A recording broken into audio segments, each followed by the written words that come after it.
This is Cube's all-new super lightweight electric mountain bike. It's called the 144, and it's using Bosch's new super lightweight electric system, the SX. It's got a 55 Nm motor with a 400 watt-hour battery, and it's a trail bike. It's got 140 travel at the rear and 140 at the front. The first thing I noticed is how fast and sharp the bike felt. The geometry is more trail and cross-country focused rather than steep gravity riding. And with its 29er wheels, 140 travel front and rear, and its 65.5 degree head angle, it gave the bike a razor sharp ride feel. It picks up speed really quick, and it took a little time for me to adjust to something quite as lively as this compared to the slacker and longer travel bikes that I usually ride. I've got to say, this is one of the nicest looking Cube bikes I've ever seen. The lines on it are super clean, very, very minimalist, and that svelte Bosch 400 battery just makes the down tube look really slim. And the SX motor, very, very compact in this frame. You get full carbon frame, carbon wheels, full Fox factory, fork, shock and dropper, and SRAM's XX transmission drivetrain, and Bosch's brand new SX motor system. As I rode the bike more, I found the nimble handling and fast steering a real benefit on some of the tighter steep trails. It is quick to turn and sometimes a little too quick.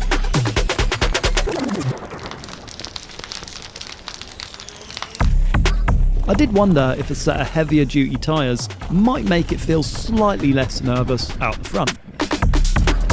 With that said, in stock form, the bike's able to generate a ton of speed by pumping through the travel. It's where this bike really excels. At just under 18 kilos, this is one of the lightest e-bikes I've ever tested. And considering it has a 400 watt-hour battery and a 55 Nm motor that puts out up to 600 watts of power, that low weight is pretty impressive. It's using a Fox 36 fork and a Float X shock with piggyback reservoir as well, so there's no puny and lightweight suspension here. It's decent and burly enough for the riding that the bike is designed for.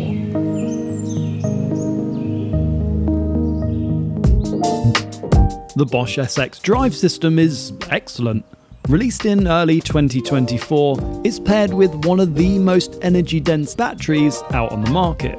Now you get 55 Nm of torque from the motor and up to 600 watts of peak power, but you don't always get that 600 watts, and to get it you need to spin at quite a high cadence.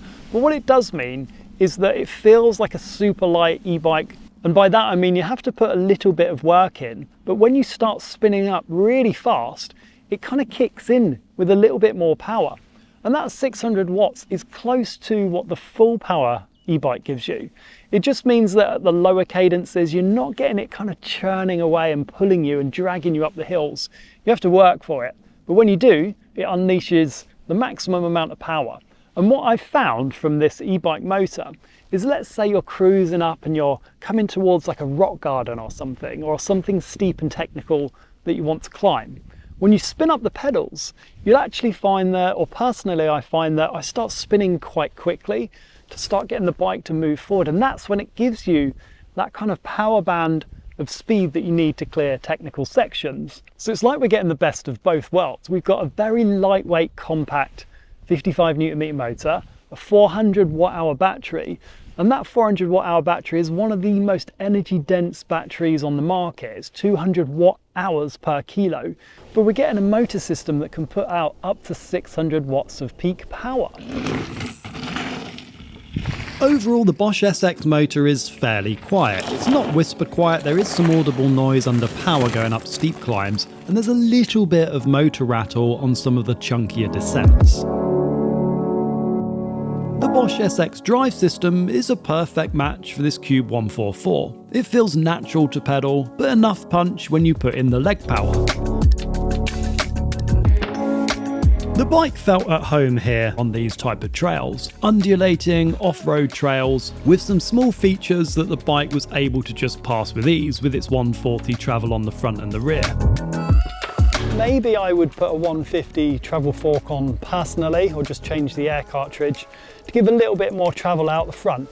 because it does feel very direct, and with these carbon handlebars, carbon frame and carbon wheels, can feel a little bit unforgiving on some of the more techy, more challenging stuff. But when it's flowy and kind of smooth, you can generate tons of speed through this, just through pumping through the berms and pumping through the terrain. The chainstay is around 450 mil, so it's quite balanced. It's not super short, especially on the bigger sides. I'm not feeling like I'm trying to get loads of weight over the front because the back is quite short. I've noticed the brakes aren't as grabby or as powerful as I would like when it gets fairly steep, and the back is just a 2-piston brake.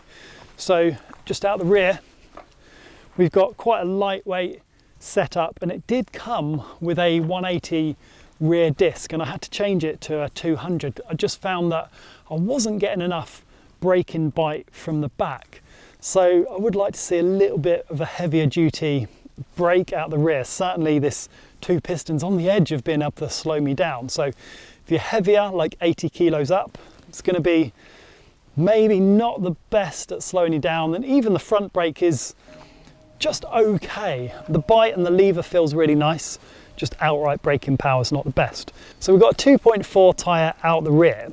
It's not a huge amount of space between the edge of the tyre and the frame, and I can see a little bit of scuffing in there. Maybe that's where the wheel is flexed slightly on some of the harder compressions. So I'm not sure you'll be able to run a wider tyre out the rear because there's not a huge amount of space between the tyre and the seat stay.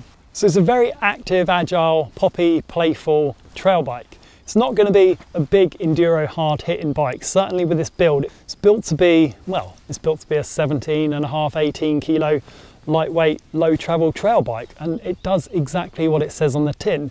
It does start to feel a little bit outside of its comfort zone on some of the steeper tech. It's got a fairly steep head angle, so it feels a little bit nervous to me when it starts to get kind of pushed towards some black graded trails, but that's not really what it's designed for. It's designed to be an agile, nippy, playful, poppy little trail bike.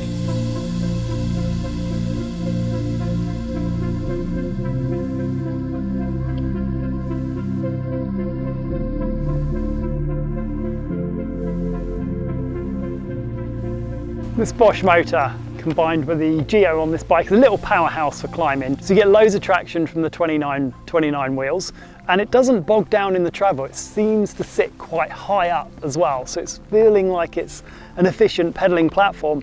As soon as you start spinning up and getting to like 90, 100 RPM, that seems really high, it really kicks into that power band. Now, you're not going to be doing 100 RPM that often, but when I'm hitting techie sections, rocks, roots, that kind of stuff, I'm finding that I'm spinning up the pedals, and just when I want it, it gives me that little boost of power, 600 watts of power in turbo.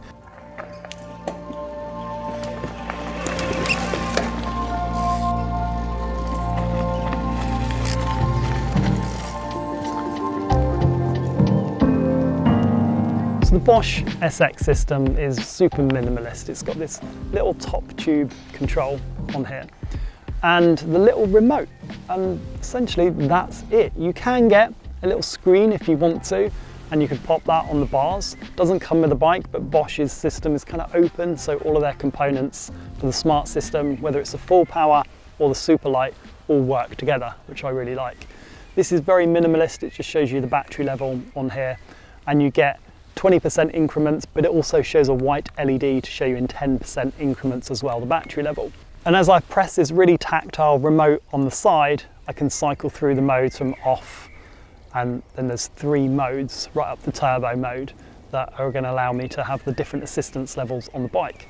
Now this little remote here is Bluetooth, and what that means is the front cockpit layout is really, really clean. It's got this one-piece bar.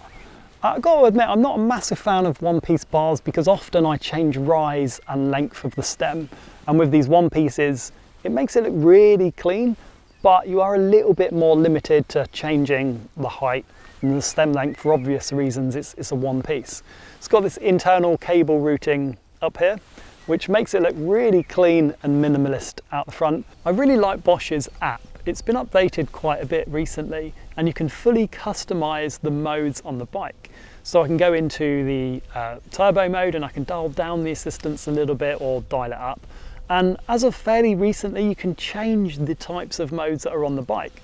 So for example, I can get rid of the sport mode and put an auto mode on, and I can select up to 4 of these riding modes to be on the bike itself. So they've done loads recently to update it and get more out of the customization side of the bikes. There's also an option to run the phone as a navigation device. They sell like a smartphone holder. So you can use your phone as a navigation device and it will give you turn-by-turn directions, which is pretty neat. Now, not everyone's going to be running the phone on the bars. It does add quite a bit of bulk out there, but if you're doing some commuting or you just want to get a commute route, you can do that on the phone that pretty much everyone owns a smartphone these days. Will give you turn-by-turn directions. So I can actually plan a ride direct from my phone. I'm just going to go down to the shop on here, and once I've popped that in, I can enter the ride screen, and if I had the Bosch cradle that they sell, the phone would sit on the front of the bars, and it's going to basically navigate me to my destination. And the other cool thing is it's completely connected to the e-bike system. So as I click through the modes, you can see in the bottom left on the screen, it shows you which mode I'm in, and also the amount of range that I'll have left on the bike for any given mode. So basically this becomes your cycle computer. Bosch are continuously updating this app, so it's really great to see. It's a cool addition, a cool feature to have. Not everyone will use it, but I think having that as an option is really decent. Overall, the Cube 144 is a well-priced and extremely well-specced lightweight trail e-bike. It's best suited to flowy trails and twisty woodland. Its modest amount of suspension travel help it generate a ton of speed.